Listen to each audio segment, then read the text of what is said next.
তুইও যা আমিও তা, এই জঙ্গলে সিংহ হইয়া কেন ঘোরস ভেড়ারি দলে রে, ভেড়ারি দলে রে, ভেড়ারি দলে। বাইরে গেছি পরে আমার কয় আহেন, আমি কই যাবো, কয় মাতালে পাঠাইছে আমারে। আমি পরে তাতে পায়ে দুইটা ছুটেছি কোনো রকম, আর হে নাই বয়ে বয়ে হেডি কইতাছে, ওই যে যাই নেই তার লোকে। একই হাড়ির ভাত আপনি খেয়ে হচ্ছেন যুবক, আর আপনার বাবা হয়ে যাচ্ছে বৃদ্ধ। সময়, শুধু সময়ের পার্থক্য। দিন চলে যাবে, দিন থাকবে না, কিন্তু বিধির কলমে লিখনে থেকে যাবে আপনার কর্মকাণ্ড। তাই ওইভাবে যদি সত্যি সত্যি আটকিয়ে থাকে, আমার কোনো কথা নাই, তার জন্য বলার জন্য যদি শুধু বলতে হয়, রইল গুরুরই দোহাই। আস্তে ধীরে বলবো, কথা বলার সাধ্য নাই। কোথায় আসো ওরে দয়াল, হাজির নাজির চাই ও মোট গুরু গো, তুই বিনে গুরু দিয়া। যেইভাবে তে কথা বললো দাঁড়াইয়া সরে, ওরে দাঁড়াইয়া সরে, ওই কথাটির জবাব দিব, শুনবেন লক্ষ্য করে। গুরু বল বল রে, হেলায় হেলায় দিন যায়, ও গুরু বল বল রে, হেলায় হেলায় দিন যায়। চমৎকার করে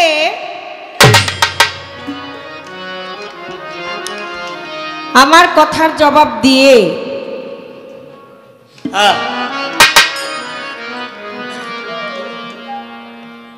আমার কয়, টাকা পয়সা তো আর আপনি কম নিবেন না। আচ্ছা, আমি তো আপনাকে আগেই বলেছি যে আমার নতুনের কোনো আমদানি নাই, আমি হলো পুরান কামাই খাই। এই কথাটার ভাব অর্থ একটু শুধু ইশারা করি। মাতাল যখন গান গাইতো, পয়সা করি তো তেমন কিছু নিত না, যাও 2-4 টাকা দিত। আমার শাশুড়ি মায়ের মুখের গল্প, বাড়িতে আসতে আসতে পরনের পাঞ্জাবিটা পর্যন্ত মানুষে দিয়ে আসতো। তো যদি বলতো কর্তা বাড়িতে আসলেন, গান গেয়ে আসলেন, ভক্তবৃন্দ সাথে করে নিয়ে আসছেন, যান টাকা পয়সা কিছু দেন, বাজার সদাই করে নিয়ে আসেন। বাজার সদাই আনার দরকার আনবো, কিন্তু টাকার দরকার কি? টাকা আমি নিলাম না, টাকা আমি রাইখা গেলাম, আমার পরের উত্তরসূরি যারা আসবে এই টাকা তারা নিবে।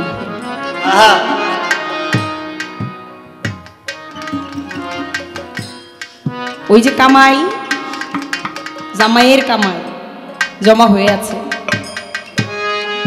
পৃথিবীটা হইল গিভ অ্যান্ড টেক, দে এবং নেয়া। দিলে কিছু, দিলে কিছু, দিলে কিছু, দিলে না তো কিছু মিলে না। ওই যে কামাই করে রাইখা গেছে, আমি না নিলে অন্য কেউ নিব, তাই আমি নিলে দোষ কি? আমি না নিলে ওইটা তো থাকবে না, যা দেয়ার তা তো দিবেই, যা নেয়ার তা নিবে। আমি নিব না, আমার পর অন্য কেউ নিবে। আমারে কয় চালান আন্দাজ বাণিজ্য করেন। আমি বাণিজ্য করি কেমনে কন্দি? ওরে আমার ভাঙ্গা মাস্তুর সিরা বাদাম চল মানে না বৈঠাতে আমার ভাঙা মাস্তুর সিরা বাদাম চল মানে না বৈঠাতে।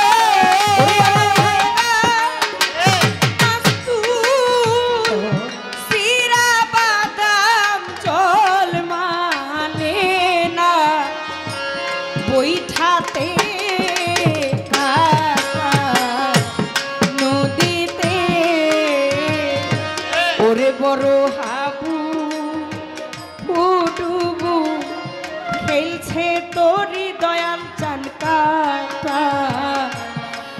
নদীতে ওরে আমার হাবু ডুবু খেলে তরি দয়াল কাটা নদীতে আমার হাবু ডুবু খেলে তরি দয়াল কাটা নদীতে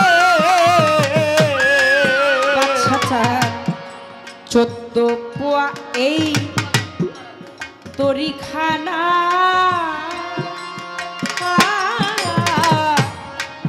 ডারমাল্লা মাঝি ছয় জোনা গো ওরে দয়াল 14 পোয়া তোরি খানা তোর দিনে দরবালা বাজি ছয় জোনা গো আবার 14 পোয়া এই তরিখানা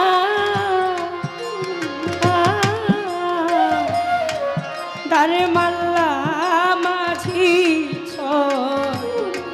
জোনা গো ওরে তারা সাদায় করে কুমন্ত্রণা সকলে চায় আলাইতে ওরে সদাই তোরে কুমন্তনা সকলে চায় বলাইতে তারা সদায় করে আমারে কুমন্ত্রণা সকলে চায় পালাইতে নদীতে ওরে বড় হাবু ডুবু খেলছে তোরি আমার কাকা নদীতে বর্ষাকাল হাবু ডুবু এলে করি আবার কাটা নদীতে আমার হাবু ডুবু এলে করি জয়নাল চাঁদ কাটা নদীতে আরো 10 জন আমার প্রহরীদা ওরে দয়ালা 10 জন প্রহরীদা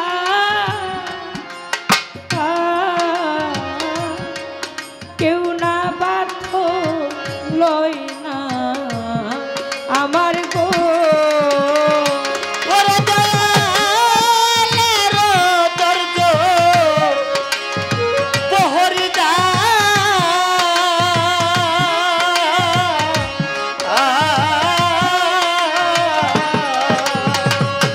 বাদশা ফকির তারা কেউ বা হলো আমার গো ও দয়াল রে আরো যে 10 জন আমার প্রহরীদা বাসা চান্দ্রে তারা কেউ না বাধ্য লয় না আমার গো ওরে তারা দেখা নদী আর পাতাল ছেড়ে গেল যে যার মতে ওরে তারা দেখা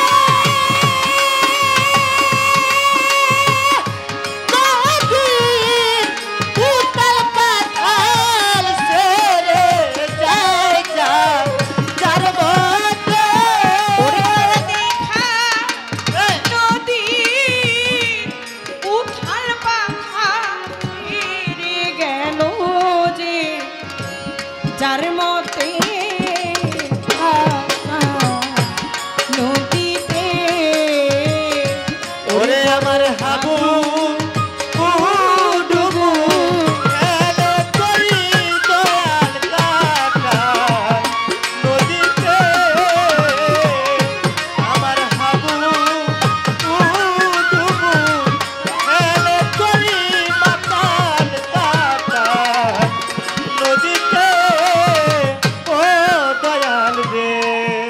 ছিন্ন তরি চতুরংশে বাসা চান্দ্রে বাইনে বাইনে জলুই খাছে গো ওরে দয়া ছিন্ন তোরি চতুরংশে জানু রে বাইনে বাইনে জল ধো রাসে গো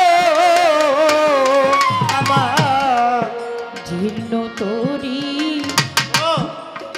চতুরংশে দয়াল চা বাইনে বাইনে জলু খাছে গো ওরে এখন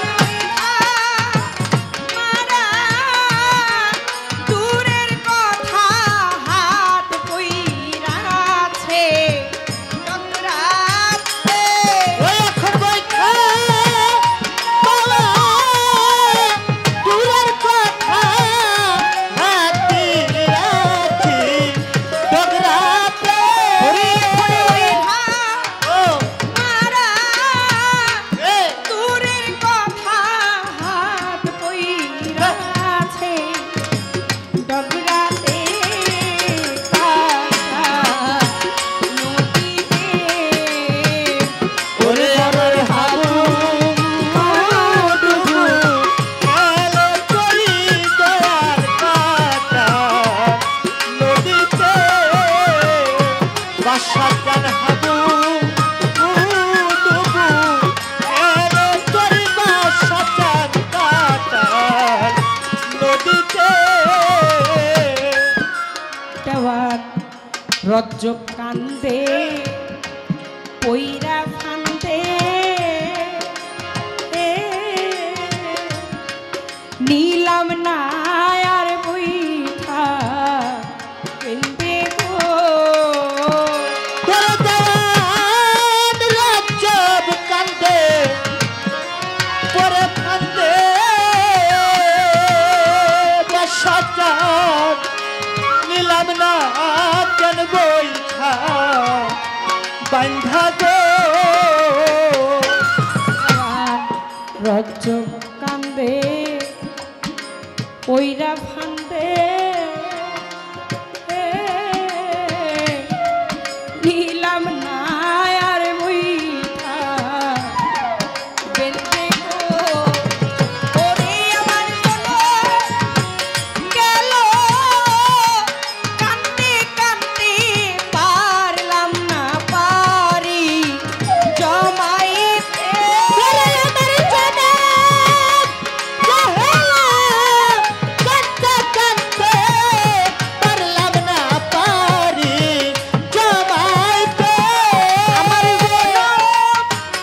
গেল মাতা ও কাঁদতে কাঁদতে পারলাম না পারি জমাইতে কাটাই নদীতে ওরে বড় হাবু ডুবু খেলছে তরি আমার কাটা নদীতে আমার হাবু এলো করি দয়ার কাটা নদীতে ও দয়াল কাটা নদীতে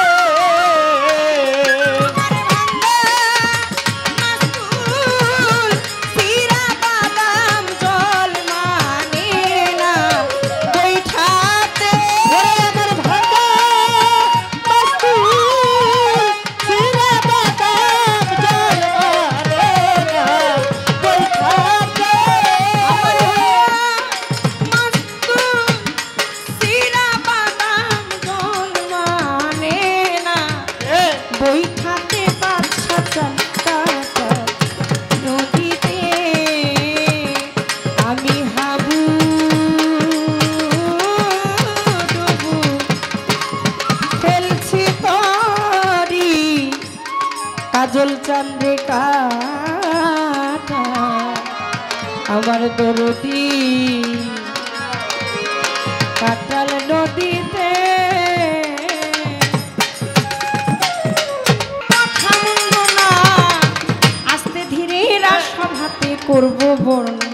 কাজল চান গুরুরে পালানিয়া ভক্ত কুল বুঝাইয়া ভক্তের মন গেছে পাগল করিয়া দয়াল কত ভাষায় বুঝাইল ধর্ম রাজা সরে বুঝাইয়া শিষ্যের পক্ষে প্রশ্ন গেছে করে আমি আস্তে ধীরে বলবো কথা বলার সাধ্য নাই কোথায় আসো ওরে দয়াল হাজির নাজির চাই ও মোর গুরু গো তুই বিনে গুরু দিয়া কেহ নাই ও মোর গুরু গো তুই বিনে দরদি আমার কেহ নাই। কই বলেন বলেন বলেন কথা শিষ্যরত্ন ধন কথার জবাব দিবেন জানি মনেরই মতো গুরুর বংশ ধ্বংস করিয়া গেল জানা থাকলে এই না কথার জবাব করবেন ভালো শেখ ফরিদ আউলিয়ার ভাগিনা কিন্তু রয় আলাউদ্দিন আল সাবিরি দলিলে নাম রয় ভাগিনা সম্পর্কে শেখ ফরিদ আউলিয়ার সাথে ছিল মেরে কিন্তু বাবা বিয়া দিয়াছিল ওইখানেতে বাসর ঘরে ঘটে যে ঘটনা কয় টাকাও একটু দেখি এই তো হবে সূচনা একবার দুইবার অনেক ঘটনা গেল কিন্তু তাকায় না অবশেষে তাকাইয়া ছাই করছে তখন আমার গুরু গো তুই বিনে দরদি আমার কেহ নাই ও মোর গুরু গো তুই বিনে দরদি আমার কেহ নাই। মেয়ে গেছে ছেলেও গেছে গেছে ধ্বংস হইয়া এইভাবেতে ক্রমান্বয়ে বংশ শেষ যায় হইয়া অল্প করে বললাম কথা এটা নিদারুণ কথা আরো একটা কথা কইয়া দিছে মনে ব্যথা আপনি তো প্রেমের গুরু প্রেমের মহাজন এমন কেন করেন বিষয় বলেন না এখন কয় বাবা ও ধরেন শিষ্য লিখতে একটা এইরকম আর একটা এইরকম কেন এই কথা বাবলি সরকার সবাই বুঝাইয়া দেন প্রীতি তারাই তারাই জানে গো যার সনে যার মধুর প্রীতি প্রীতি তারাই তারাই জানে লো যার সনে যার মধুর প্রীতি প্রীতি তারাই তারাই জানে লো যার সনে তার মধুর প্রীতি ও প্রীতি তারাই তারাই জানে গো যার সনে তার আদর প্রীতি। পাঁচ প্রকারের প্রেম কি ওরে আমার আল্লাহর সাথে নবীর পিরিত আল্লাহর সাথে নবীর পিরিত নবীর সাথে উম্মতের পিরিত গুরুর সাথে শিষ্যের পিরিত বাবার সাথে মায়ের পিরিত নারীর সাথে পুরুষের পিরিত জগৎ সুখ খ্যাতিল যার সনে যার মধুর পিরিতি প্রীতি তারাই তারাই জানে গো যার সনে তার মধুর প্রীতি ও প্রীতি তারাই তারাই জানে গো গুরুর সনে ভক্তের প্রীতি। দেখেন সূক্ষ্ম পীড়িত শান্ত পীড়িত দাস্য পীড়িত বাৎসল্য পীড়িত মধুর পীড়িত পাঁচ প্রকার প্রেম কিন্তু হয় এই পাঁচ প্রকারের প্রেমের রয়েছে আলাদা বিষয় সূক্ষ্ম সূক্ষ্ম প্রেম করতে হয় বান্দা হইয়া আল্লাহর সনে শান্ত প্রেম করতে হয় শান্ত স্বভাব রেখে মা বাবার সনে আর দাস্য প্রেম করিতে হয় একজন বাবলি সরকার হইয়া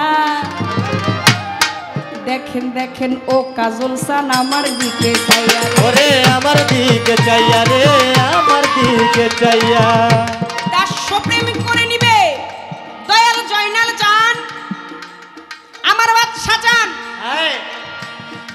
আমার মজিবুল বশর মাঝ ভান্ডারী আমার মাতাল চান আমার বাবুল চান আমার কাজল চান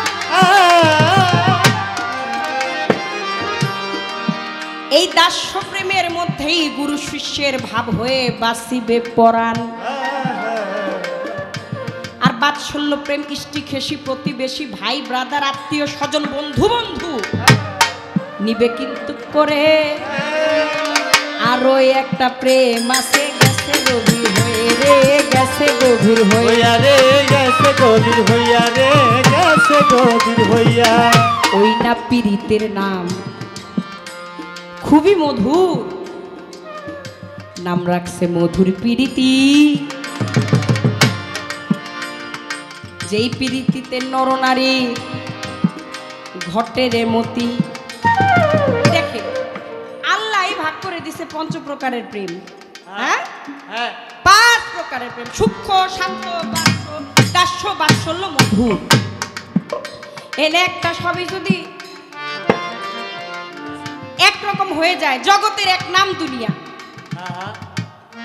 আমি আমার ধর্মপিতা কবি আল অসীম সরকারের কাছ থেকে শুনেছিলাম, কথাটা আমার খুব পরাণে ধরে। আমি যে কোনো ভাবে এই কথাটা বলতে চাই। কেন?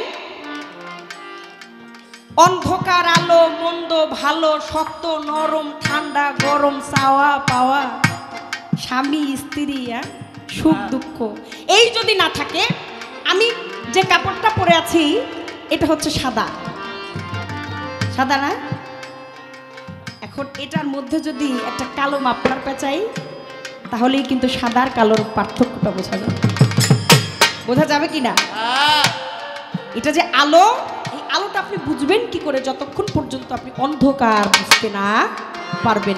সবই যদি এরকম ফকফকা পরিষ্কার হয়ে যেত তাহলে আলোর গুরুত্ব থাকতো না, আর আলোর গুরুত্ব না থাকলে অন্ধকারের গুরুত্ব থাকতো না। কারণ সব সময় তো আর আলো দরকার হয় না। হয় কখনো আমি আজকে যখন বাসার থেকে বাহির হই, আমার বাসা হচ্ছে বসিলা ব্রিজটা পার হইলেই যাইতে লাগে 2-3 মিনিট। ওখানে গিয়ে মাতাল কবি রাজ্জাক দেওয়ানের বাড়ি, দেওয়ান বাড়ি বললেই সবাই দেখায় দেয়। যদিও এখন সবকিছু অন্যরকম হয়ে গেছে, আধুনিকের ছোঁয়া, কিন্তু তারপরেও গ্রাম।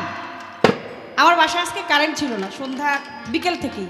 আমার ছোট একটা বাচ্চা আছে, আল্লাহর রহমতে তার বয়স 1.5 বছর। সে এখন দু একটা কথা বলতে পারে, বুলবুল করে এটা সেটা বলতে পারে। আমার যে কত যে কষ্ট হয়েছে আজকে গানে আসা, আমি এটা বলে বুঝাইতে পারবো না। কতভাবে তারে মানে একদম আদর যত্ন ভাববার্তা দিয়া কোনোভাবেই অন্ধকার, মানে আমার কাছে মনে হচ্ছিল আল্লাহ আলো আসে না কেন, আলো আসে না কেন, আলো আসে না কেন। অথচ এই অন্ধকারটাই, এই আলোটাই আমি চাইতাম না যদি আজকে রাত্রে আমার গান না থাকতো, আমি বাসায় চিন্তা করতাম যত অন্ধকার হওয়া যায়, যখন রাত্রটা যত ভালো, ঘুমটাও তত ভালো আসা যায়। কথাটা বললাম কেন, বেয়াদবি মাফ করবেন, এর জন্যই যে এগুলো তো আলাদা আলাদা ভাগ। গুরু শিষ্যের শিষ্য লেখতে একটা এমন থাকবো আর একটা হেমন থাকবো, এর কারণ হইলো আপনি এই জীবনও ছুটতে পারবেন। কথা কি বোঝা গেছে? শিষ্য যে আপনারে পীড়িতেরি রশি গদিয়া বানাইলে চালা,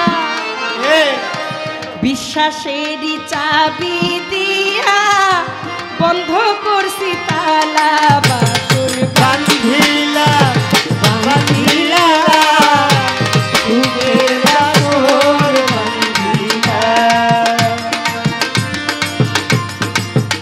100 টাকা দিয়া অনুরোধ গেছে করে, বলেছি এই গানটা যদি আমার পাল্লার কথার মধ্যে পড়ে। বললাম এর জন্যই আপনাকে প্রেম ডুরে, আপনি যে গুরু, আমি যে আপনার শিষ্য, আপনি তো এর থেকে বাইরে যেতে পারবেন না। আপনার বাইরের মতো আর ক্ষমতা আর শক্তি নাই। ওই যে দেখেন বলছেন সৃষ্টিকুলে, আপনারা যে আটকাইছি কোন জায়গায় এটা তো আপনি বুঝলেন না। দয়া রাখেন। আমি প্রশ্ন করেছিলাম, বলেন সর্বপ্রথম গুরুকে, সর্বপ্রথম শিষ্য। এবং এই যে গুরু শব্দের উৎপত্তি কোথার থেকে, সৃষ্টি, এই যে আপনি গুরু, আপনার এই গুরু কোয়া, এই যে নামটা গুরু, এই নামকরণটা করলো আপনি এটা তো শিষ্য থেকে উৎপত্তি নাকি? ওই যে যাপনা করছে লা ইলাহা ইল্লাল্লাহ, লা ইলাহা ইল্লাল্লাহ। নাই কোনো মাবুদ, তুমি এক আল্লাহ। তারপরে সেই প্রেমে পাগল হয়ে জবাব দিয়েছে, হ্যাঁ আমি স্বীকৃতি দিলাম, আমি স্বীকার করলাম মুহাম্মাদুর রাসূলুল্লাহ সাল্লাল্লাহু আলাইহি ওয়াসাল্লাম। তাইলে এখানে ডাকছি কিন্তু আগে আমি, ডাইকা কিন্তু নিয়ে আসছে এই যে গুরু শব্দের এই প্রেম, এই ভাব কিন্তু আগে উদয় হয়েছে আমি শিষ্য থেকে। খুব মানে খুব বড়াই করে বললাম না, আপনি বেয়াদবি নিয়েন না। আমি বলতে চাইছি এইটাই যে শিষ্য হচ্ছে 4 প্রকার। জিজ্ঞাসুক, অর্থাৎ আর্থিক ভক্ত। জিজ্ঞাসুক সে এলো এই যে দয়াল চাঁদের কাছে আসে, বাদশা চাঁদের কাছে, দয়াল আমাদের সমাজে দেখবেন অনেক কবি আছে না, সাধুগুরু আছে, তারা এসে দয়ালের কাছে একটু বেশি বেশি জিজ্ঞাসা করে, জ্ঞান অন্বেষণের জন্য এটা সেটা জানতে চায়। তারই হলো একরকম চাওয়া। আর আর্থিক, টাকা দাও, বাড়ি দাও, দিও একটা মার্সিডিজ গাড়ি, গাড়ির পরে দিও রে দয়াল সুন্দর একটা নারী রে, সুন্দর একটা নারী রে, সুন্দর একটা নারী। শুধু চাই আর চাই, চাওয়ার শেষ নাই। জানি একদম গুরুটা দর্শে খালি নেওয়ার লিগা। অর্থাৎ যে সেই রোগ শোক, দয়াল তোমার কৃপায় জানি আমার বড় পোলার অসুখটা ভালো হয়ে যায়, তাইলে আমি সামনের বছর দরবার একটা মহিষ দিব। আগে কিন্তু চাইলো, পরে দিল।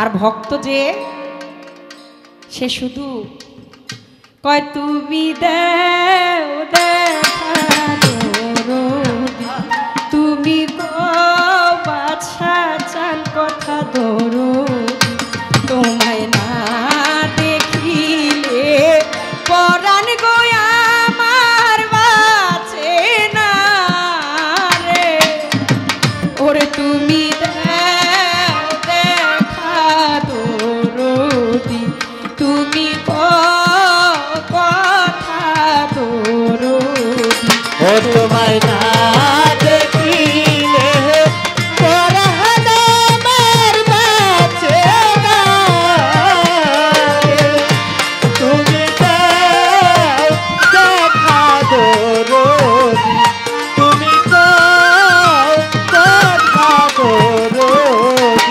ওরে দয়াল চান আমারে রিয়াহি বাসা চান রে, তুমি হইলা জলে মিনরে, ওরে আমারে রিয়াহি,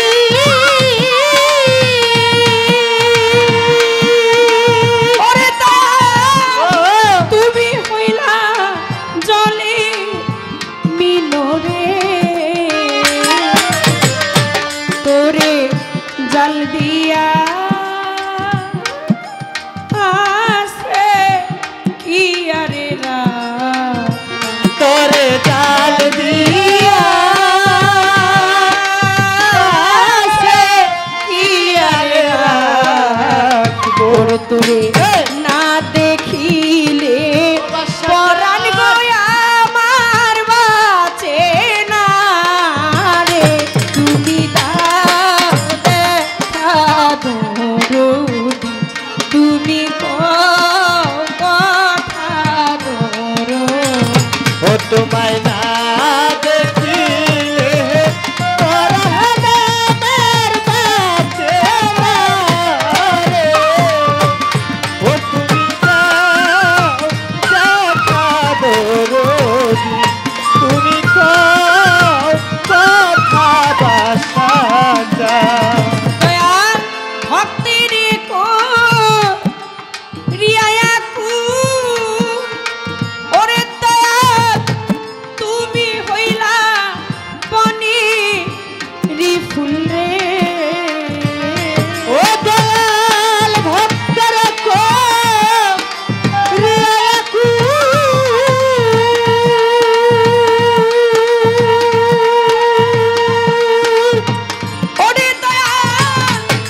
তোরে গলেতে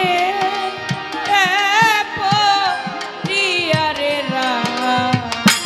তোরে না দেখিলে পরাণ গোয়া আমার বাঁচে না রে। ওরে তুমি যাও দেখা দরদি তোমায় না দেখিলে পরাণ আমার বাঁচে না রে।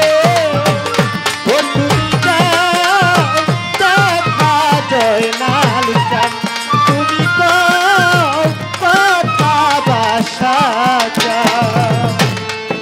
আমারিয়া দিয়া ফাঁকি বাছা চান রে তুমি হইলা বনে পাখি রে। ও জয়নাল চাঁদ দিয়াছে পাখি বাসা চাঁদ তুমি হইলা বনে।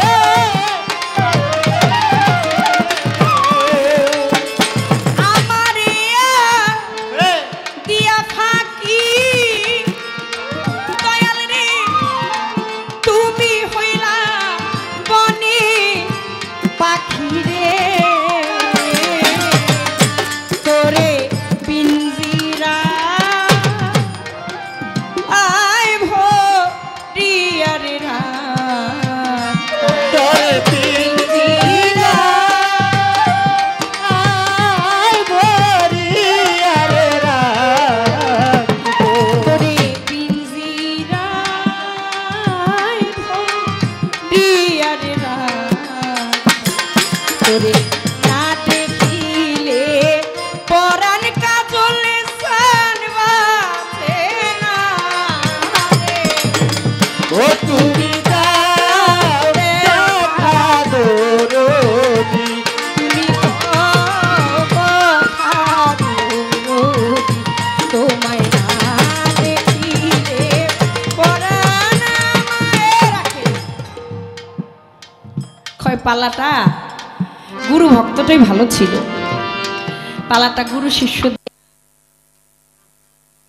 কেমন কেমন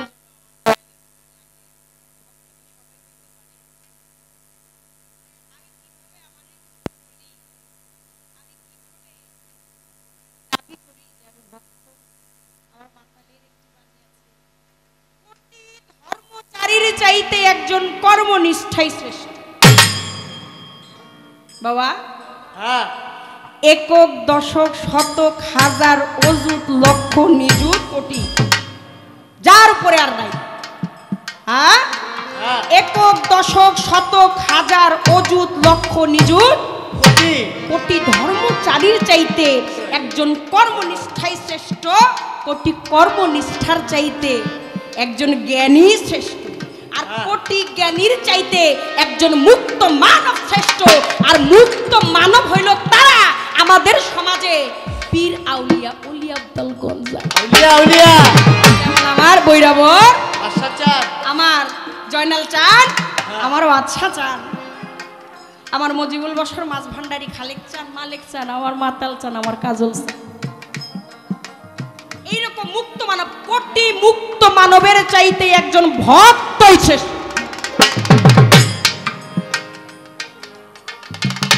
ভক্তের কোনো চাওয়া পাওয়া নাই। আমার দয়াল কয় চর্ম চোখে আবার চর্ম চোখে দেখলে হবে না, অন্তর্দৃষ্টি দিয়া দেখেন। হৃদয় থেকে হৃদয় নিন্দানো যে ডাক, সেই ডাক কি তুমি শোনো না? হ্যাঁ, যদি এখানেই বসানো যায়, প্রথমে হইল আকর্ষণ। হ্যাঁ প্রেমের প্রথম যেই ধর্ম সেইটা হচ্ছে আকর্ষণ, একজন আরেকজনকে আকর্ষণ করা। আর সেইটার প্রথম ধাপই হইল দেখাশোনা, আর ওই প্রথম ধাপটাই হইল শিষ্যের কাজ।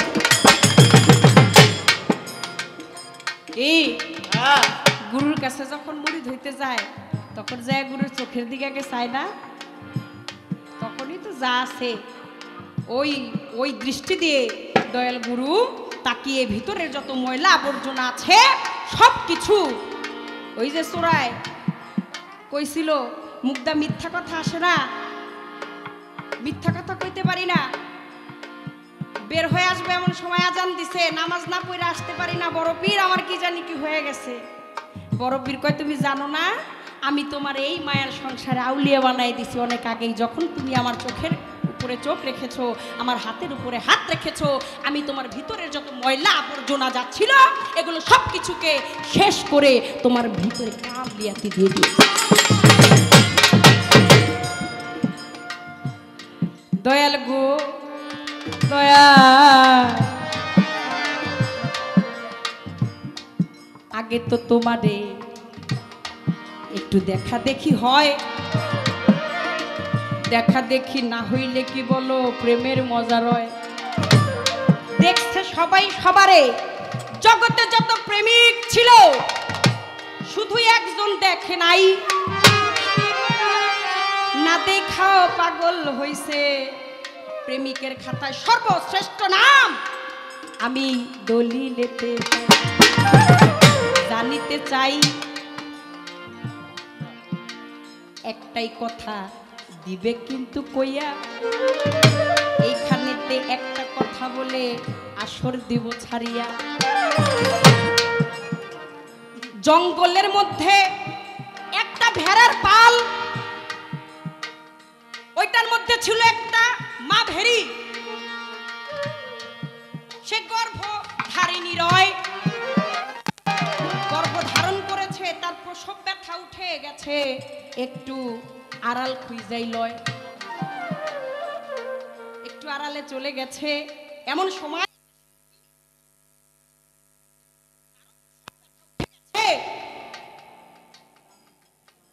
এই নিদারুণ ব্যথা যে ওই জায়গায় না গেছে কোনোদিন বুঝবে না, ওই না গোপন কথা। মা হওয়া সহজ বিষয় না, এটা যে রেখেছে সে বুঝতে পারে। আমার আরে মায়েরা তাকায় আছে চাতক পাখির মতো করে আমার মুখের পানে। আমার দয়াল গুরু যেন মনে কষ্ট না নেয়, মিনতি যাই করিয়া। হলো কি ওই যে মা সিংহটা প্রসব ব্যথা উঠে গেছে,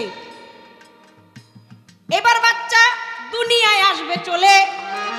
ওইখানে আগে কিন্তু একটা মা ভেড়িও ছিল, দুইজনের একই সময় একই কাণ্ড ঘটে,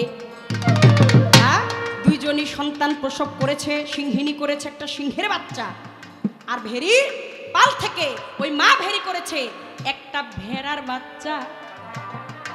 দুইজনেই বাচ্চা রেখে নিজেদের উদর ভরবে, খাবার অন্বেষণের জন্য গেছে, সন্তান যেন স্তন থেকে মায়ের দুধ খেতে পারে। নাচিয়া নাচিয়া ওইদিকে সিংহের যে বাচ্চাটা, সে তাকায় দেখে আশেপাশে কেউ নাই, হাঁটি হাঁটি পা পা করে চলে গেছে, দেখে একটা ভেড়ার বাচ্চা ভাই, ওর সাথে খেলাধুলা করে, ওর গাল চাটে মুখ চাটে, ওরে ধরতে যায়, দুইজনেই খেলা করে। আর ওইদিকে মা ভেড়িটা চলে আসছে খাবার খেয়ে শরীরে শক্তি সঞ্চয় করে। এবার ও দেখে দুইটা বাচ্চা, চিন্তা করেছে মনে হয় আমার দুইটা বাচ্চাই হয়। আর ওই সিংহের বাচ্চাটাও বন জঙ্গলে একদিন দেখে ওই সিংহের বাচ্চা পানি খাইবার জন্য এসেছে নদীর ওই না ধারে। কয়টাই তো আমার বাচ্চা, এতদিন যাকে খুঁজেছি আজকে খুঁজে পেয়েছি। থাপ্পা দিয়ে ধরে তারে স্বচ্ছ সাদা পানির কাছে নিয়ে ওই সিংহিনীটা দাঁড় করাইছে, দলিলে পড়েছি, তুইও যা আমিও তা, এই জঙ্গলে সিংহ হইয়া কেন ঘোরস ভেড়ারি দলে রে, ভেড়ারি দলে রে, ভেড়ারি দলে। তুইও যা, ওর প্রতিচ্ছবি তখন ওই মা সিংহটা তোকে দেখায় যে তোর জন্ম তো সিংহকুলে, তুই তো আমার সন্তান, তোর তো সিংহকুলে একটা সাদা পানি যখন দেখবেন, স্বচ্ছ পানি, তখন দেখবেন নিজের প্রতিচ্ছবিটা কিন্তু দেখা যায়। তুইও যা আমিও তা, এই জঙ্গলে, তাহলে তুই সিংহ হয়ে কেন ঘুরতেছিস বেড়ার তলে দয়াল? আমরা সকলেই তো সেই পরম ব্রহ্মের সত্তা। সিংহকুলে এসে তোমার বংশে জন্ম হইয়া এই দুনিয়ায় এসে গেছি তোমার চরণ ভিক্ষা চাইয়া। তুমি তো আমার দেশি, এখন কেন বিদেশি হও? একটু কৃপা করে তোমার দেশে আমারে নিবা নাকি গো? দিনই গেল গেল রে ও আমার, কালে গেল করে কালে খেলা ও আমার, হরে দিন গেল গেল রে বেলা রে আমার, কালে গেল করে কালে খেলা। পাঁচ হাজার কার নৌকা আয়ু ধীরে ভাবি নাই, ওরে আমি কার নৌকা আয়ু ধীরে ভাবি নাই, ওরে আমি যে দেখি সপি দেশি রে, বলে চলে দেখি সত্যি দেশি রে। ওরে আমি যে এ, দেখি সপি দেশি রে,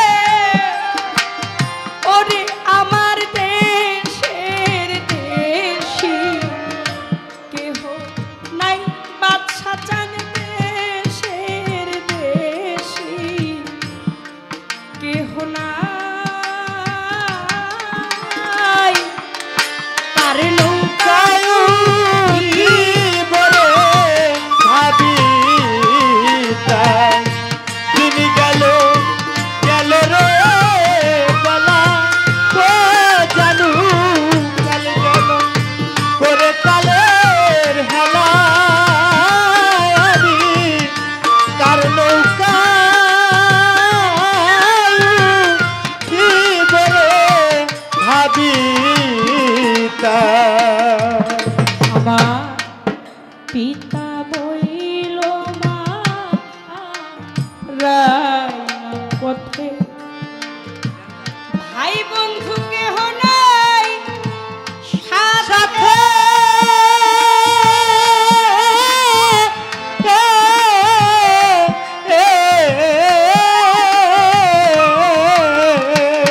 একা একা যেতে হবে রে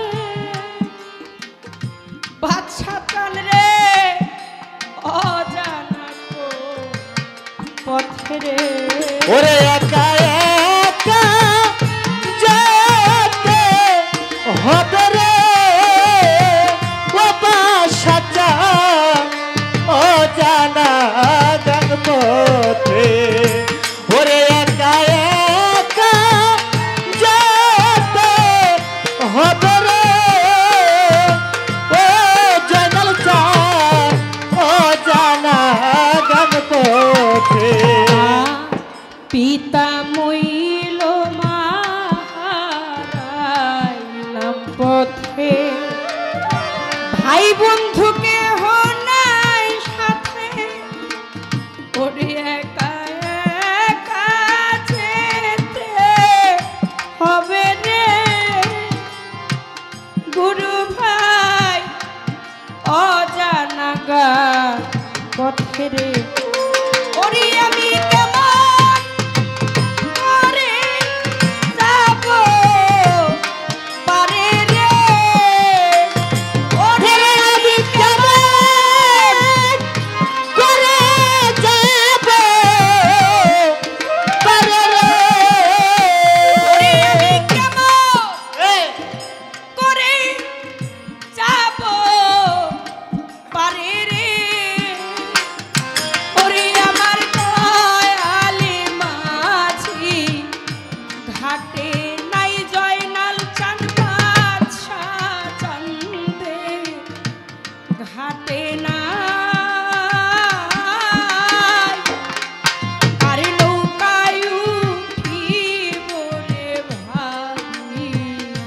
দিন গেল গেল রে বেলা বাতাসা চান কাল গেল ওরে কালের হেলা আমি কার নৌকায় জীবনে ভাবি তাই দয়াল আমি কার নৌকায় জীবনে ভাবি তাই সাত সমুদ্র 13 হাইরের ওরে আমার দিতে হবে পারি ওই পারেতে আছে জানি রে ওরে আমার মাতাল বন্ধু বাড়ি রে ওরে ওই পারে জানি রে ও আমার বাসা চাঁদের বাড়ি ওরে দয়াল আমার যে নাই ভক্তি করি রে ওরে দয়াল আমার যে নাই ভক্তি করি রে বাদশা জানামা তো নাই ভক্তি করি রে ওরে আমি কেমনি করে ওই পারে যাই ওরে আমি কেমন করে পারে যাই আমি কার নৌকায় উঠিব রে ভাবি তাই দিন গেল রে বেলা ও আমার কাল গেল করে কালের হেলা আমি কার নৌকায় উঠিব রে ভাবি তাই ছিলাম কোথায় এলাম রে ওরে দয়াল ভাবি দিন জনি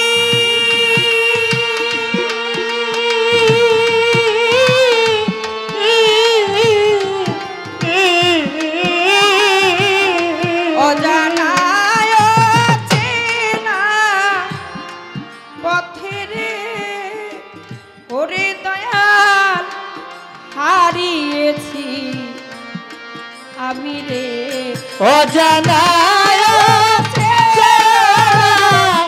পথরে ও বাসা হারিয়েছি আমি অজানায় পথরে ফাইনাল হারিয়েছি আমি ওরে আমার চলা পথে কি আছে থামি রে আমার চলার পথে কি আছে আমি রে ওরে আমার চলা পথে কি আছে থামি রে এখন পথারাইয়া কোথায় যাইবা সাজান পথারাইয়া কোথায় যাই আমি তার নৌকায় উঠি মরে ভাবি তাই আমার দিন গেল গেল রে বেলা ও আমার কাল গেল ওরে কালের হেলা আমি তার নৌকায় জীবনে ভাবি তাই দয়াল আমি তার নৌকায় জীবনে ভাবি তাই সাধু অনাদি কয় ভাই গুরু মহাজন ওরে আমি সর্বহারা দেউলিয়া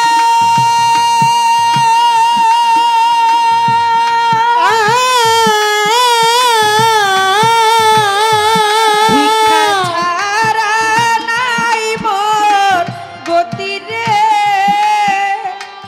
ওরে আমার কান্ধে ঝোলা লইয়া রে ভিক্ষা ছাড়া নাই মোর গতি রে ওই আমি কান্দি ঝোলা লইয়া ভিক্ষা ছাড়া নাই মোর গতি রে ও জয়নাল চাঁদ কান্দি ঝোলা লইয়া চরণ ধুলি ভিক্ষা দিয়া আমায় দাও রাইয়া রে দরবের চরণ ভিক্ষা দিয়া যাইবা হাইয়া রে চরণ ধুলি ভিক্ষা দিয়া দাও রাইয়া রে ওরে আমি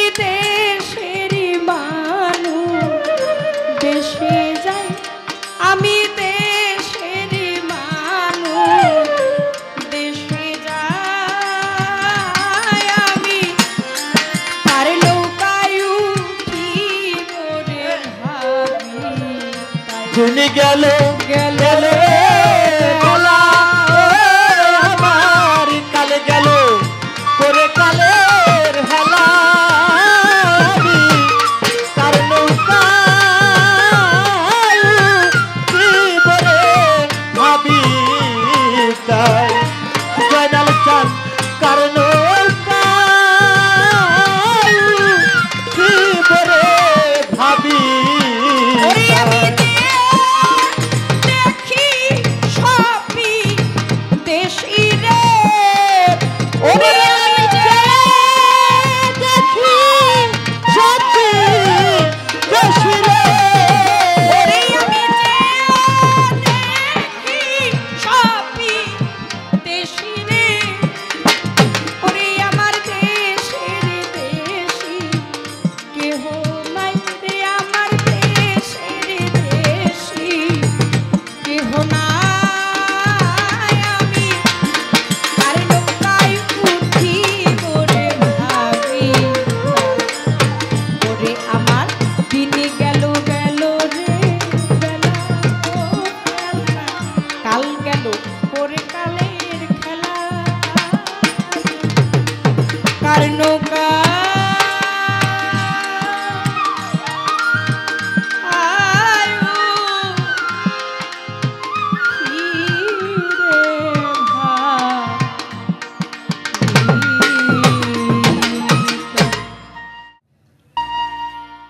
কথা ছিল যা তার জবাব করলেন, গান করলেন আমার ভাঙা মস্তুল, শিরা বাদাম, জল মানে না বৈঠাতে, কাটাল নদীতে বড় হাবু ডুবু খেলছে তোরে আমার কাটাল নদীতে। গুরু বল বল রে হেলায় হেলায় দিন যায়, বাদশা চান বল বল রে হেলায় হেলায় দিন যায়। ও গুরু বল বল রে হেলায় হেলায় দিন যায়, ও গুরু বল বল রে হেলায় হেলায় দিন যায়।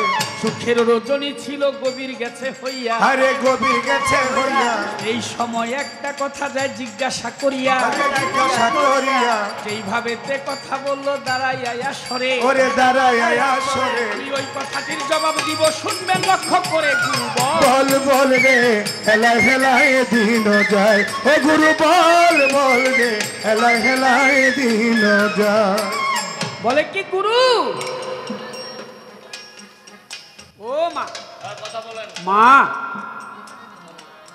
মা গো, ওই মা এ বেটি,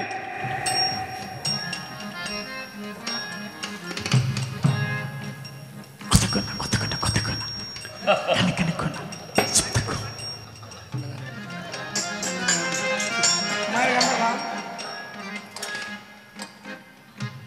বলে কি ওই যে তালিবের শহরে শিকার শি আর দৈন্ত মদিনার জফালা এটা দিয়ে হইল গুরু তোমারে আটকাইছি। ওটা কি করছে? আমারে আটকাইছে। কথাটা সুন্দর, ভালো। রামপ্রসাদজি বলেছে, শ্যামামাকে উদ্দেশ্য করে আমার মন বেরি তার পায়ে দিয়ে হৃদগারদে বসায় আছি, শ্যামামাকে কয়েদ করেছি। এমনই করেছি কায়দা, পালাইতে নাই গো ফায়দা, হামেশ রুজু ভক্তি ফয়দা, দুই নয়ন দ্বার বান্ধিয়াছি, আমি শ্যামামাকে কয়েদ করেছি। আমার মন বেরি তার পায়ে দিয়ে হৃদগারদে বসায় আছি, শ্যামামাকে কয়েদ করেছি। ঠিক আছে, গুরু তো সেখানেই বাধা পড়ে যেখানে ভক্ত থাকে। গুরুকে আটকাইছে। কাক যদি এটা হয়ে থাকে তো ভালো। ওই যে গানটা করেছিল, মুর্শিদ নাম যা হৃদে ভরা, তার ভরা কি যায় রে। পরে দেখবি ঘোর তুফানে তোর বাদশা চান তোর সামনেই খারাপ, তার ভরা কি। তাই ওইভাবে যদি সত্যি সত্যি আটকিয়ে থাকে, আমার কোনো কথা নাই, আর জন্য বলার জন্য যদি শুধু বলতে হয়, রইল গুরুরই দোহাই। বলার জন্য বলা হয়, তাইলে মনে একটা কথা থাকলো। আর যদি সত্যি বলে থাকে যে না, এদিক ওদিক দিয়ে সবভাবেই আমি তোমাকে আটকাইছি, রামপ্রসাদজি বলল, প্রশ্ন করেছে এখানে আমার কাছে। দেখে প্রীতি হয়, দেখে একজন আরেকজনকে ভালোবাসে, চোখের দেখা দেখি হয়, না দেখেও গুরুর প্রেমে পাগল হইতে পারে। এই মা, গানটা তো আসলে এরকমই, যার মনে যেরকম, গুরু কেমন ভাবে যে যার মন যেমন, ওই তো গুরু। প্রশ্ন করেছে আমার কাছে, জানিবারে চায় সুখের রজনীটা জানি কেমনি চলে যায়। আমি আসলে বুঝতেই পারলাম না যে আজকে রাত্রটা যেন খুবই দ্রুত চলে গেল। আর একটু সময় যদি একটু বাড়াইয়া দিত আল্লাহ, দয়াল বাদশাহ মনে ভালো হইতো। তা সুখের সময়টা, এই কথা বলেন কাউকে বসে বসে।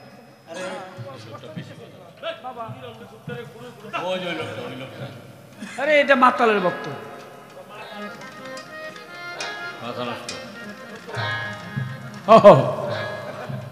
বাইরে গেছি পরে আমার কয় আহেন, আমি কই যাবো, কয় মাতালে পাঠাইছে আমারে।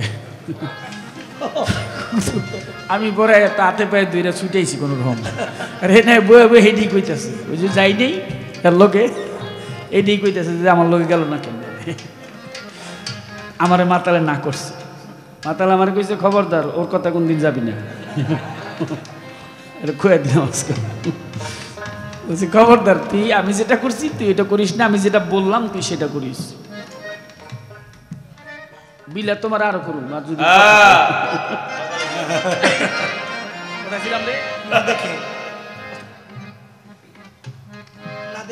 না দেখেও হয় প্রীতি, জিজ্ঞেস করে মরে, এত নিদারুণ কথা অত বলবো কেমন করে। ঘড়ির কাটায় সে দেখি সময় বেশি নাই, কেমন করে কথাটি বলি রে ভাই। গত আসরে একটু বলছিলাম, না দেখে প্রেম করেছে, এই চর্ম চোখের দেখাটা হয় নাই। একটা কথা প্রসঙ্গ বলছিলাম যে চর্ম চোখের দেখা আর অন্তর দৃষ্টিতে দেখা, এটার পার্থক্য আছে। পৃথিবীর বুকে একজনই না দেখে প্রেম করেছে, তিনি হচ্ছেন আশিকে রাসূল হযরত ওয়াইস করিম। দেখেই নেই, চর্ম চোখ দিয়ে তার সাথে কখনো দেখা হয়নি, শুধু শুনছিল নবীর কথা যে রাসূল আসছে। তার মায় তারে বলছিল, এখানে মাতৃ সেবাটাকে প্রাধান্য দেওয়া হয়েছে বেশি। মায়ের বয়স হয়েছে, ভাবছে যদি আমি বিয়ে করি, আমার মায়ের যদি আদর না করে, বউ এসে ঘরে, আমি জীবনে বিয়ে করব না, শুধু মায়ের আদরই করব। মাকে আদর করব। মায়ের সবসময় বুকের মধ্যে রাখতো। ক্ষণিকের জন্য মায়েরে চোখের সামনে হারা করে নাই। একদিন বলছিল মাকে যে মা, আমি আমার মুহাম্মদ সাল্লাল্লাহু আলাইহি সাল্লাম দয়াল নবীকে আমি একটু দেখতে যাইতে চাই। তো মা বলছিল তুমি এক কাজ করো, তুমি তাড়াতাড়ি যাও, তাড়াতাড়ি আইসো। গেছে, ইয়েমেন শহর থেকে আসছে মদিনায় আমার রসুলকে দেখার জন্য। এটা আশেক মাসুকের প্রেমের বিষয় তো, আমি কি বলবো জানি কি, নবী সেদিন বাড়িতে ছিল না, ঘরে ছিল না। আশেক আইসা জিজ্ঞেস করলো নবী কি বাড়ি আছে? খাতুনে জান্নাত জননী মা ফাতেমা বাহিরে আসিল, এসে মা জননী পাগলকে দেখে বলিতে লাগিল বাবা বাড়ি নেই। সহজ সরল ভাবে বললো বাবা বাড়ি নেই, চলে গেছে। আসে দেরি করে নেই, মা বলছে আর এই দিক দিয়েই নবী বাড়িতে আসছে। তো বাড়িতে দুয়ারে ঢুকে মা ফাতেমা দাঁড়ানো, দুয়ারের থেকে নিঃশ্বাস নিতেছে, নাকে গ্রাণ নিতেছে। আমরা যেমন ফুলের গাছের কাছে গেলে ফুলের গন্ধ নিই, এইভাবে নাকে নিঃশ্বাস নিচ্ছে, হাটে নিঃশ্বাস নেই। খাতুনে জান্নাত জন্য মা ফাতেমা এসে প্রশ্ন করেছে, বাবা আপনি এরকম গ্রাণ নিচ্ছেন কেন? আমার রসুল বলে উঠলেন, মারে আমি একটা গন্ধ পাইতেছি, মনে হইল যেন, আমার মনে হইতেছে কে যেন বাড়িতে আসছিল, কিসের একটা গন্ধ পাওয়া যায়। বলে করণ শহর থেকে আসছিল এক ব্যক্তি, নামে ওয়াসকরণী।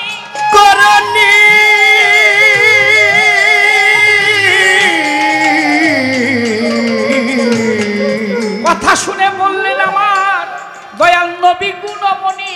ওহ মা, সে আসছিল আমাকে দেখার জন্য।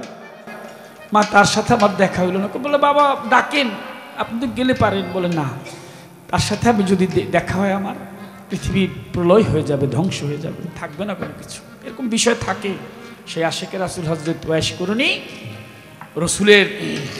রসুল ওসিয়ত করেছিলেন যে আমার এই জামাটা 70 তালির একটা জামা ছিল, জামার আবার ভিন্ন একটা হিস্টোরি, ঘটনা কাহিনী। ওই জামাটা হযরত আলী করিমুল্লাহ ওয়াজহ আরো সাহাবা যারা ছিল তাদেরকে বলছিল যে আমার এই জামাটা করণ শহরে, আমি যেদিন থাকবো না সেদিন তোমরা জামাটা নিয়ে করণ শহরে আমার ওই ওয়াইস করুনিকে তোমরা দিবে। নবী যখন তিরোধাম থেকে তিনি পর্দা নিলেন, কিছুদিন পর হযরত আলী করিমুল্লাহ ওয়াজহ আশিক রাসূল হযরত ওয়াইস করুনির কথা মনে করলেন, হযরত ওমরকে ডেকে বললেন যে চলেন, নবী তো ওসিয়ত করে গেছে তার জামাটা যেন আমরা করণ শহরে গিয়ে তাকে দিই। জামা নিয়ে দুইজন হয়েছে রওনা। করণ শহরে গিয়ে জিজ্ঞাসে তখন করণবাসীকে জিজ্ঞেস করছে, এই ভাই তোমরা কি জানো এই শহরে একজন লোক থাকে, নাম তার ওয়াইস করুনি। লোকজন বলে ওয়াইস করুনি নামে আমরা কাউকে চিনি না, তবে একটা পাগল থাকে, আমাদের সাথে লোকালয়ে তেমন একটা আসে না, পাহাড়ের উপরে নাম তার ওয়াইজা পাগলা। দুইজন তখন একজনের দিকে আরেকজনের তাকায়, বলে যে হ্যাঁ ওই লোকটাই, ওনার কাছে যেতে চায়। বলে পাহাড়ের দিকে যাইতে থাকে। দুইজনে হাঁটতে লাগলো, গিয়ে দেখে আশেক মদিনামুখী মুখ করে বসে আছে।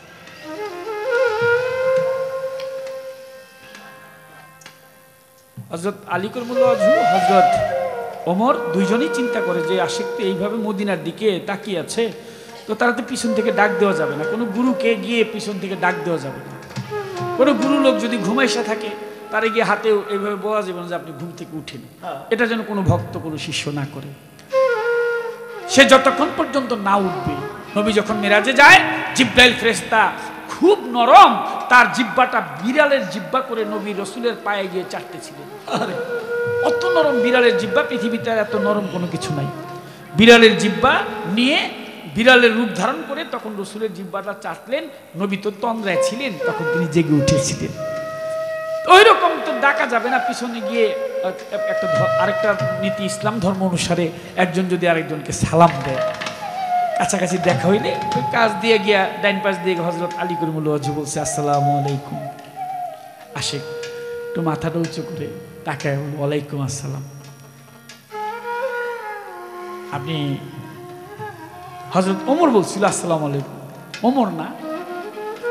এই কথাটা যখন বলছে হযরত ওমর বলে, আমি জীবনও তো আপনাকে দেখি নাই, আপনি আমাকে দেখেন না, আপনি থাকেন ইয়েমেন শহরে আর আমি থাকি মদিনায়, আপনি কিভাবে বুঝলেন যে আমি ওমর? তখন বলছিল ওমর, সৃষ্টি জগতে আল্লাহ পাক যখন পবিত্র রূহগুলি সৃষ্টি করে তখন আপনার রূহ মোবারক, আমার রূহ মোবারক, আমরা দুইজন পাশাপাশি দাঁড়িয়েছিলাম। আমি যে তখন আপনাকে দেখেছি, আমি তখন থেকে এখন পর্যন্ত আপনাকে মনে রেখেছি। আপনার কথা মনে আছে, ওমর কথা শুনে তাজ্জব হয়ে গেছে, বলে কি সৃষ্টিতে নাকি উনি আমাকে দেখছে। আর ওই তখনকার কথা এখন তার মনে আছে যে আমি দেখতে এরকম। আচ্ছা, কথা হইল, হযরত আলীকে দেখে বলতে লাগলেন যে আপনি? আলী তার পরিচয় দিলেন। আশিক একটু অভিমান করলেন। অভিমান করে আশিক সেদিন বলছিল, শোনেন, আমি শুনছিলাম যে আমার বন্ধু মোহাম্মদ সাল্লাল্লাহু আলাইহি ওয়াসাল্লামের তার দুইটি দান শহীদ হয়েছে। সেদিন শুনে আমার বন্ধু যে ব্যথা পেয়েছে, ব্যথাটুকু অনুভব করার জন্য আমার হাতের মধ্যে পাথর নিয়ে আমি আমার দন্তে একটা ফেলে দিলাম, আরেকটা পাথর দিয়ে বাড়ি মেরে ফেললাম, যেন ব্যথা পাই আর অনুভব করতে পারি বন্ধুর কেমন লেগেছিল। তো ভাবতেছিলাম যে আমি যে দুইটা ফেললাম, আমার বন্ধুর যদি ওই দুইটা না পড়ে থাকে তাহলে তো আমাকে আমার বন্ধুর মতো দেখা যাবে না। আমি তার পাশেরটাও ফেলে দিলাম যেন বন্ধুর মতো দেখা যায়। ভাবলাম ওটাও যদি না হয় তার পাশেরটা হয়, আমি ওটাও পাথর দিয়ে বাড়ি মেরে ফেলে দিলাম। ভাবলাম ওটাও যদি না হয় তার পাশেরটা হয়, সেটাও পাথর দিয়ে আমি বাড়ি মেরে ভেঙে ফেললাম, দন্ত ফেলে দিয়েছি। আমার মুখের মধ্যে একটা দন্ত নাই। এর জন্য নাই, আমি শুনছিলাম যে আমার বন্ধুর দান শহীদ হয়েছে, আমার সবগুলি দন্ত আমি ফেলে দিয়েছি, আমাকে যেন আমার বন্ধুর মতো দেখা যায়। কেন আসছেন কেন আপনারা? হযরত ওমর, হযরত আলী কারামাল্লাহু ওয়াজহু ভাবতে লাগলেন, পাগল এই কথা বলা যাবে না, নবী নাই। জামাটা নিয়ে আশিকের সামনে ধরছে। আশিক জামাটা দেখে বুঝতে পারছে, জামাটা নিয়ে চুমু খায়, মাথায় রাখে, বুকের উপর রাখে, জড়ায় ধরে জামাটা। আরে আশিক বলে, আমি তো জামার পাগল না, আমার বন্ধু কেমন আছে, আমার বন্ধু কই, আমার বন্ধুর কথাটা বলা একবার। তো জামা চাই না, বন্ধুরে চাই। জবাব দেয় না, কোনো কথা নাই, বলা যাবে না। বললে পাগল এখনই এই মুহূর্তে পাগলের প্রাণ পাখি উড়ে যাবে, পাগল বাঁচতে পারবে না।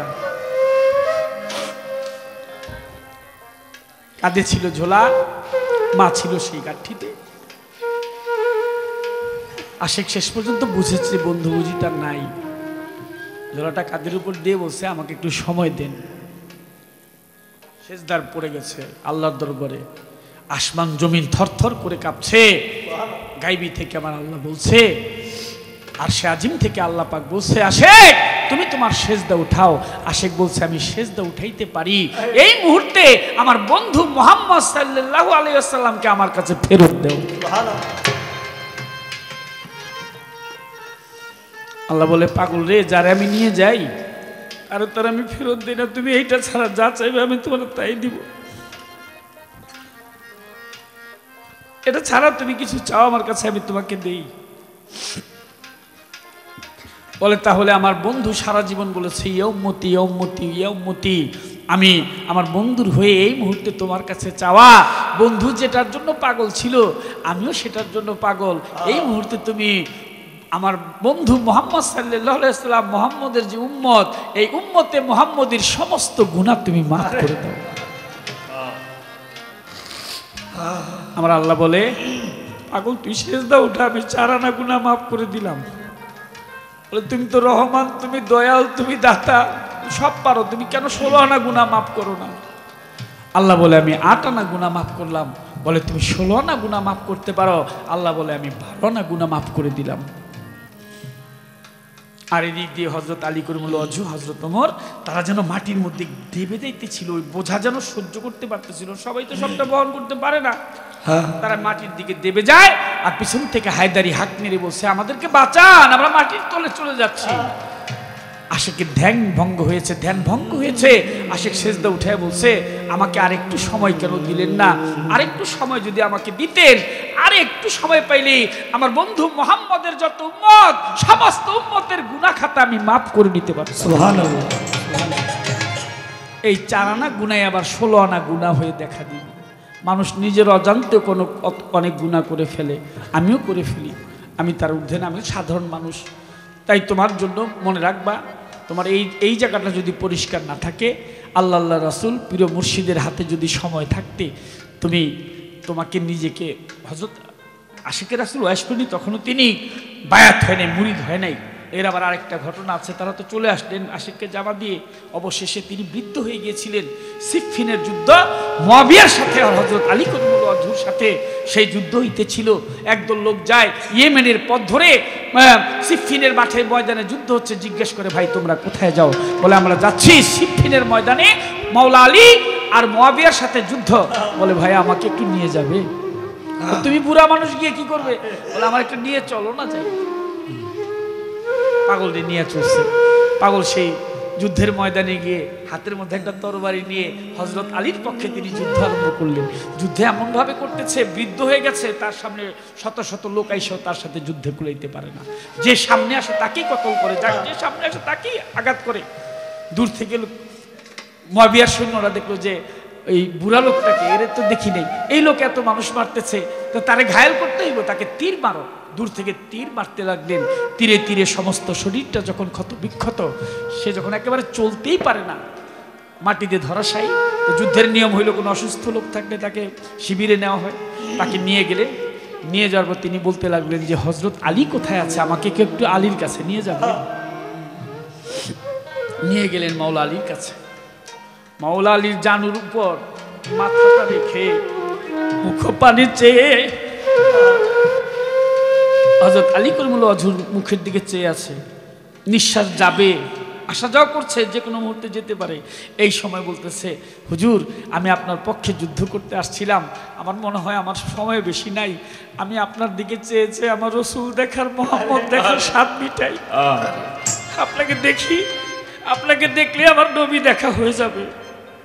এখানে একটা দেখা হয়েছিল, মাওলা আলীকে দেখলে আর রসুলকে দেখার বাকি থাকে না। আমার বাদশাহ চান্দে দেখলে জয়নাল চান্দে দেখার বাকি থাকে না। আমার কুব্বত ভাইরে দেখলে বাদশাহ চান্দে দেখার বাকি থাকে না। যার যার প্রিয় মুর্শিদের সেই অংশটা যদি কেউ দেখে ওইরূপ, তাহলে তার দয়ালকে দেখার বাকি আর থাকে না। আপনাকে দেখে দেখে আমি নবী দেখার স্বাদ মিটাই, আর আমি আপনার হাতে হাত দিয়ে বায়াত হইতে চাই। তখন একেবারে শেষ নিঃশ্বাসের আগে হযরত আলী কাররামাল্লাহু ওয়াজহুর হাতের উপর হাত রেখে তিনি বায়াত গ্রহণ করলেন। এবং সিফফিনের ময়দানে আশিকের রাসূল হযরত ওয়াইস করেনি, তিনি মাওলা আলীর দিকে চেয়ে চেয়ে তার শেষ নিঃশ্বাসটা তিনি ছেড়েছিলেন। এই একটা দেখা দেখি হইল। ওই না দেখার মধ্যে অনেক দেখা হইল। কথাটি বলে দিলাম।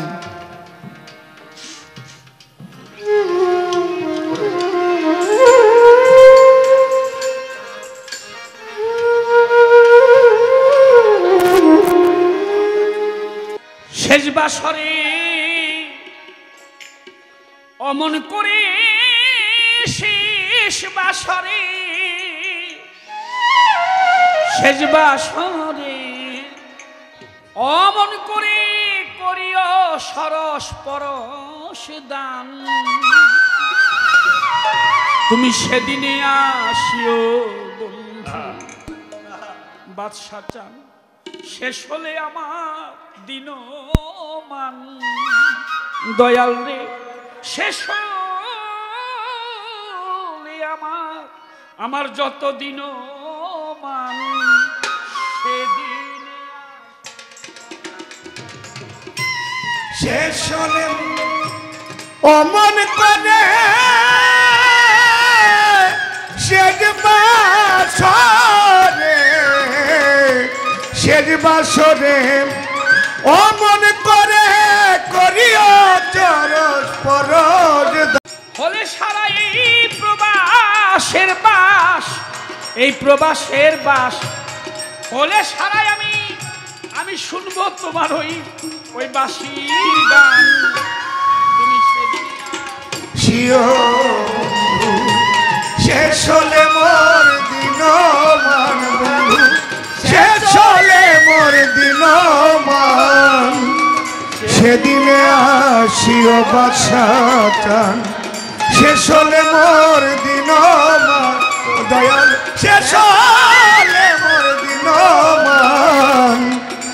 সেদিনে আসিও তুমি। আমি না জানি সাধন ভজন দয়াল, এই আমি অতি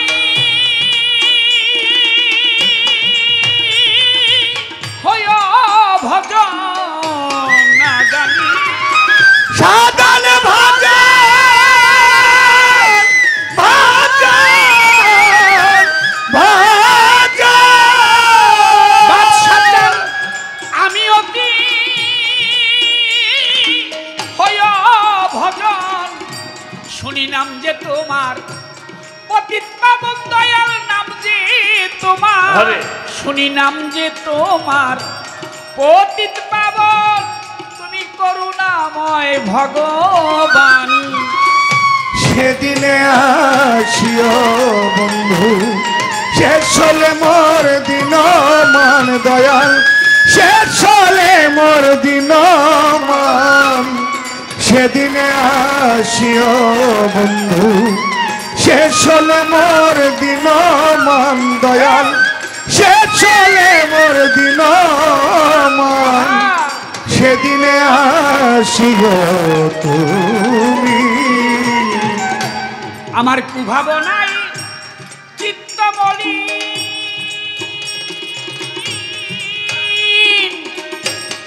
এই আমার মতো নাই দিনহীন। কুভাবনায় ওই চিত্ত বলি বালি দয়াল রে। আমার মতো নাই দিনহীন, চিরসাথী করিও সেদিন আমার চিরসাথী, তুমি চিরসাথী করিও সেদিন, বলে সব ভাবনার অবসান। সেদিনে আসিও দরদি, শেষ হলে মোর দিন মান দয়াল, শেষ হলে মোর দিন মান। সেদিনে আসিও বাসা চান, শেষ হলে মোর দিন মান জয়নাল চান, শেষ হলে মোর দিন মান। সেদিনে আসিব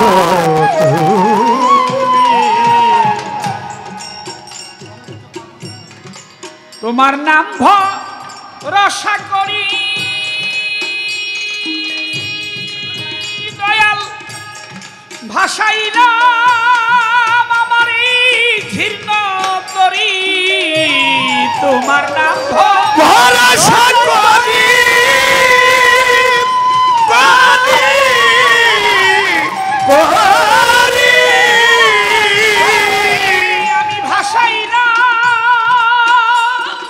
এই ঘৃণ তরি, রসিক কয় আরে হয় কান্ডারি সাধক রসিক বলে, রসিক বলে হয় কান্ডারি, আসবে যেদিন ঝড় তুফান।